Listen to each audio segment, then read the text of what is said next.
पंजाब में चनाब नदी के तट पर एक कुम्हार को एक बेटी हुई। नाम था सोहनी। कुम्हार की बेटी सोहनी बहुत खूबसूरती थी। उसका नाम भी सोहनी था और रूप भी सुहाना था। उसी के साथ एक मुगल व्यापारी के यहाँ एक बेटे ने जन्म लिया जिसका नाम था इज्जत बेग, जो आगे जाकर महिवाल कहलाया। इन दोनों के इश्क के किस्से पंजाब ही नहीं, सारी दुनिया में मशहूर हैं। घुमक्कड़ इज्जत बेग ने पिताजी से अनुमति लेकर देश भ्रमण का फैसला किया। दिल्ली में उसका दिल नहीं लगा तो वह लाहौर चला गया। वहां भी जब उसे सुकून नहीं मिला तो वह घर लौटने लगा। रास्ते में वह पंजाब में एक जगह रुककर तुला के बर्तन देखने गया, लेकिन उसकी बेटी सोहनी को देखते ही सब कुछ भूल गया। सोहनी के इश्क में गिरफ्तार इज्जत बेग ने उसी के घर में जानवर चराने की नौकरी कर ली। पंजाब में भैंसों को माहिया कहा जाता है, इसलिए भैंसों को चराने वाला इज्जत बेग महिवाल कहलाने लगा। महिवाल भी गजब का खूबसूरत था। दोनों की मुलाकात मोहब्बत में बदल गई। जब सोहनी की मां को यह बात पता चली तो उसने सोहनी को फटकारा। तब सोहनी ने बताया कि किस तरह उसके प्यार में व्यापारी महिवाल भैंस चराने वाला बना। उसने यह भी चेतावनी दी कि यदि उसे महिवाल नहीं मिला तो वह जान दे देगी। दोस्तों, ऐसे और भी इंटरेस्टिंग कहानियों के लिए मेरे चैनल को सब्सक्राइब करना मत भूलिएगा। तो आइए अब आगे सुनते हैं।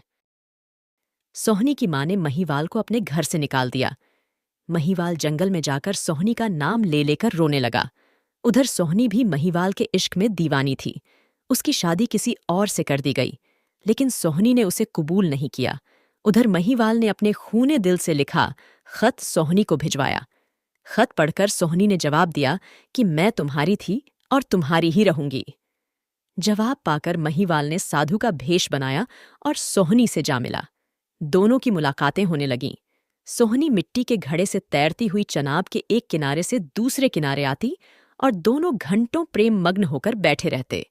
इसकी भनक जब सोहनी की भाभी को लगी तो उसने सोहनी का पक्का घड़ा बदलकर मिट्टी का कच्चा घड़ा रख दिया। सोहनी को पता चल गया कि उसका घड़ा बदल गया है। फिर भी अपने प्रियजन से मिलने की ललक में वह कच्चा घड़ा लेकर चनाब में कूद पड़ी। कच्चा घड़ा टूट गया और वह पानी में डूब गई। दूसरे किनारे पर पैर लटकाए महिवाल सोहनी का इंतजार कर रहा था। जब सोहनी का मुर्दा जिस्म उसके पैरों से टकराया, अपनी प्रियतमा की ऐसी हालत देखकर महिवाल पागल हो गया। उसने सोहनी के जिस्म को अपनी बाहों में थामा और चनाब की लहरों में गुम हो गया। सुबह जब मछुआरों ने अपना जाल डाला तो उन्हें अपने जाल में सोहनी महिवाल के आबद्ध जिस्म मिले, जो मर कर भी एक हो गए थे। गांव वालों ने उनकी मोहब्बत में एक यादगार स्मारक बनाया, जिसे मुसलमान मज़ार और हिंदू समाधि कहते हैं। मोहब्बत का कोई मजहब नहीं होता। आज सोहनी और महिवाल भले ही हमारे बीच न हों, लेकिन जिंदा है उनकी अमर मोहब्बत। दोस्तों, यह कहानी यहीं खत्म होती है। और भी बेहतरीन कहानीकारों की इंटरेस्टिंग कहानियों के लिए प्लेलिस्ट पर क्लिक करना और साथ ही लाइक सब्सक्राइब करना मत भूलिएगा। सुनने के लिए धन्यवाद।